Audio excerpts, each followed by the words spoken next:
Earthlings, imagine an empire so vast its reach stretches across continents, projecting power through legions, treaties, and intimidation. That was Rome 2000 years ago. Now look at the United States. Military bases spread like constellations across your planet, aircraft carriers patrolling oceans as if they were Roman triremes. This is not coincidence, it's the logic of empire. Rome expanded until it touched every border it could, and America has expanded itself into nearly every corner of the globe. The similarity is not in the weapons, but in the posture. A civilization that believes the world is incomplete without its presence. Yet expansion always carries a hidden weight. Rome spent more energy defending distant provinces than feeding its core. The United States, too, spends staggering sum on global defense, sustaining conflicts that stretch its resources thin. The paradox is this: strength becomes weakness when the empire is everywhere and nowhere at once. Earthlings may call this national security, but history whispers another name: overreach. And overreach, once begun, rarely pauses until it collapses under its own gravity. So what you're saying, Blue, is America's playing a game of risk on expert mode. Except instead of little plastic soldiers, it's trillion-dollar toys on a defense budget the size of a black hole. Rome had legionaries freezing on the Rhine.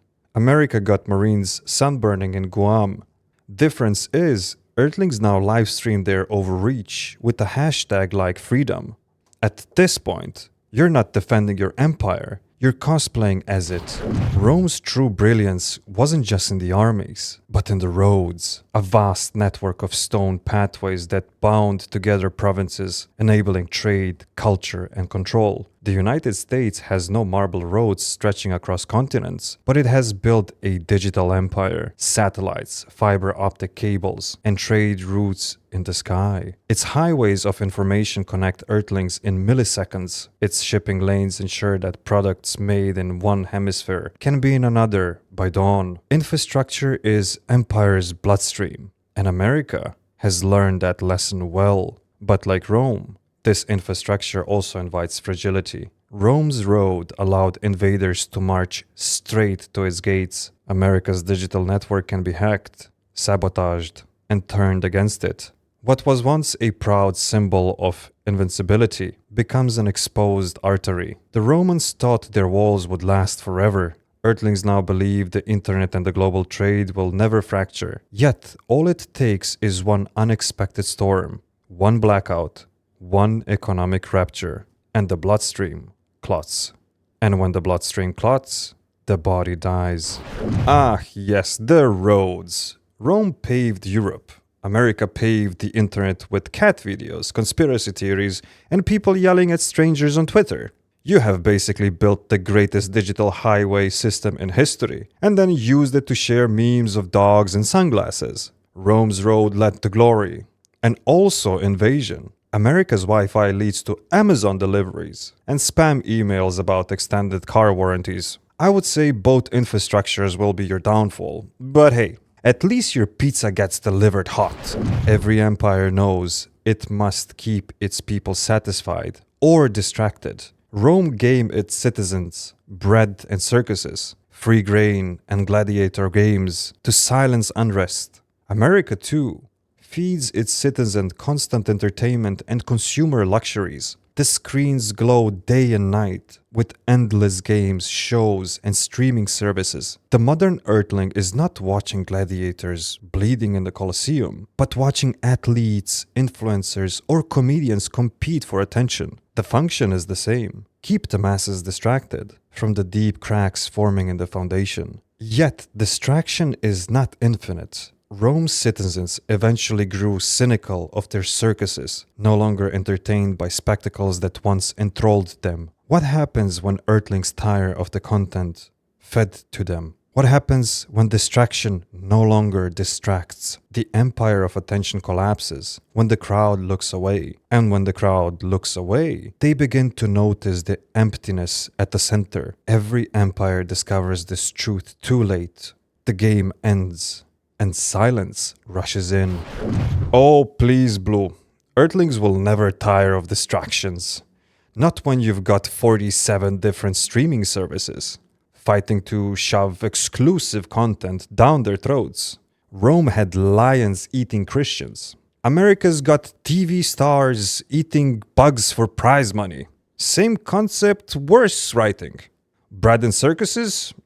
Try fries and TikTok.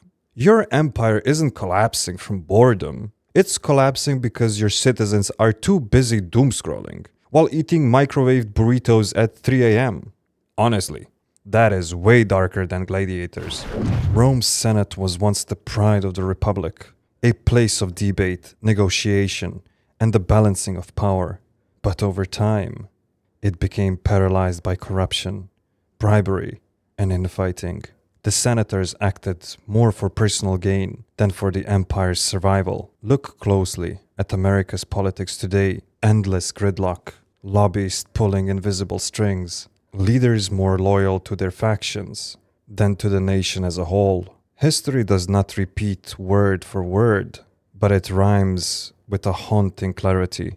When Rome's politics fractured, so did its stability. Decisions slowed, reforms failed, the empire stumbled into crises it could not resolve. America now faces a similar danger: paralysis in the face of the urgent challenge. An empire that cannot govern itself eventually loses the ability to govern others. And when the internal machine jams, the external mask cracks. What begins as a debate in a chamber ends as a disarray on the world stage. Oh, the Senate! Back then it was a toga wearing old men yelling at each other. Now it's suits wearing old men yelling at each other on live TV. Progress. Rome had corruption and gold.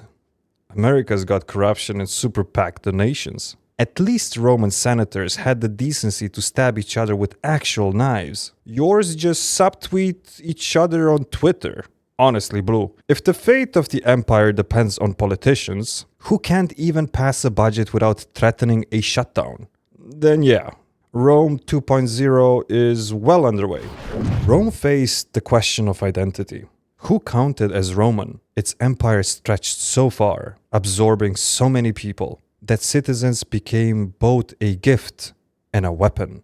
Eventually, Rome extended citizenship broadly, hoping to bind its subjects with loyalty. The United States, too, wrestles with this question. Built on immigration, it has promised freedom and opportunity to newcomers, yet also struggles with fear, exclusion, and division. The melting pot is both America's strength and its greatest test. Identity holds empires together or tears them apart. Rome expansion brought diversity, but also resentment. Some felt Roman in name, but not in spirit. America's diversity fuels innovation, art, and resilience, but it also creates tension when unity falters.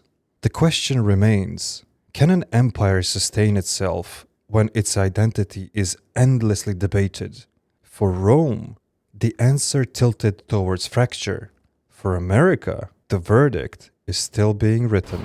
Rome's Who's Really Roman drama was basically the original reality show. Spoiler, it ended badly. America's playing the same game with immigration debates, except now there is social media comment section that make gladiator fights look civil. Rome gave out citizenship like Oprah's giving out cars.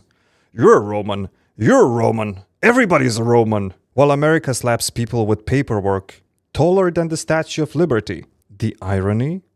Both empires forgot that the strength isn't in paperwork or passports. It's in whatever people actually feel like they belong. And when they don't? Well, cue the empire theme music. Behind Rome's glory stood an economy built on conquest and slavery. Wealth flowed in from plundered provinces, and the labor of enslaved people fueled its farms, mines, and cities. The United States does not chain captives in quite the same way, but its gold economy depends on cheap labor, outsourced production, and exploitation hidden beneath the glitter of consumer abundance. The empire's luxuries are affordable only because someone, somewhere, is paying the unseen cost. An empire's economy is always its heartbeat. and the Achilles heel. Rome's dependence on conquest meant that when expansion slowed, so did the inflow of wealth. Its economy strained under debt, inflation, and inequality. America now carries a similar burden. Ballooning debt, fragile supply chain, a wealth gap that yawns like a canyon. The pattern is old. When too few hold too much, unrest stirs. And unrest, once unleashed, does not respect the grandeur of monuments or the reach of armies. So basically, Blue, Rome had slaves, America got sweatshops. Different outfits, same storyline. You buy a $5 t-shirt, and somewhere across the planet, a factory worker's lungs are filling for bankruptcy. Rome's elites bathe in marble, while peasants starved. America's billionaires fly to space for fun, while citizens crowdfund medical bills. If that's not déjà vu, I don't know what is. But hey, at least Rome never invented Black Friday. Your empire found a way to turn economic inequality into a national holiday. Rome's legacy was not only war, but also brilliance. Aqueducts, architecture, legal codes that shaped civilizations long after the empire itself was gone. America, too, exports more than armies. It exports technology, culture, and ideas. From jazz to Silicon Valley, from Hollywood films to space exploration, America's imprint extends far beyond its borders. Innovation is the lifeblood of empire, the force that convinces others to adopt not just your products, but your worldview. Yet innovation is a double-edged sword. Rome's marble could not save it. When political and economic cracks deepened, America's genius in technology can dazzle the planet, but it also risks outpacing the wisdom needed to wield it. Tools without foresight are daggers in the dark. Rome's concrete still endures, but its empire collapsed. America's satellites still orbit, but the question lingers: will the empire that launched them endure? Rome had aqueducts. America has iPhones. Same strategy. Fancy gadgets to make life easier, while the empire slowly rots underneath. Romans were like, look, water magically flows uphill. Americans are like, look, I can order a cheeseburger with a face recognition. Great. But can either fix collapsing government? Spoiler, nope. And let's be honest, Earthlings, your empire's greatest invention might not be the internet or democracy. It might be the ability to binge watch an entire season in one night. That's not engineering. That's self-destruction with Wi-Fi. Rome was rarely without enemies. German tribes, Parthians, Persians, each pressing against its borders. But the greatest danger was not the barbarians at the gates. It was the empire's own exhaustion. The United States, too, perceives rivals rising, China's ascent, shifting alliances, a multipolar world challenging its dominance. Yet the echo is the same. While the empire scans the horizon for threats, it often ignores the fractures within. The barbarians may not need to storm the walls if the walls crumble from within. History teaches that enemies alone cannot destroy an empire. Rome fell because its center hollowed out. If America seeks to endure, it must understand that existential rivals are only mirrors, reflecting its own vulnerabilities. The question is not whenever the world is challenging the empire, it is whenever the empire can stand without tearing itself apart. And in that question lies the entire fate of its legacy. Rome had hairy dudes with axes, yelling at the gates. America's enemies show up in trade negotiations and TikTok algorithms.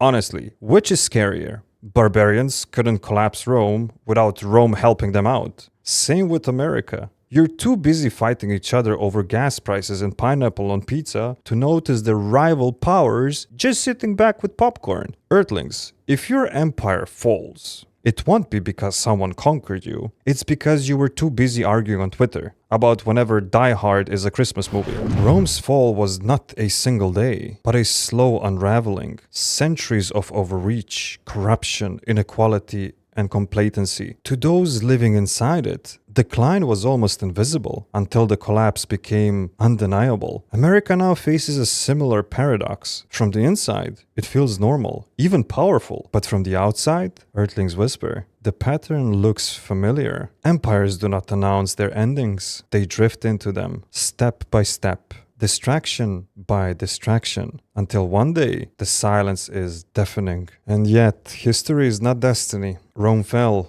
but the United States is not bound to the same fate. The difference lies in recognition. Will Earthlings learn from echoes of the past, or ignore them until the pattern repeats?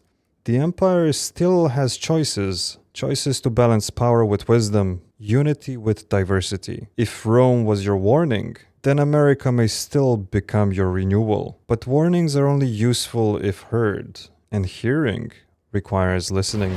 So here we are, Earthlings, America as Rome 2.0. Only question is, are you in the trailer, the sequel, or the blooper reel? Rome had gladiators, you've got influencers. Rome had emperors, you've got billionaires. Rome had marble ruins, you will probably leave behind empty strip malls. Call it decline, call it transformation. Either way, history is laughing in your background. And hey, before you vanish into the archives like Rome, maybe smash that like button and subscribe. At least then your empire will live forever on YouTube.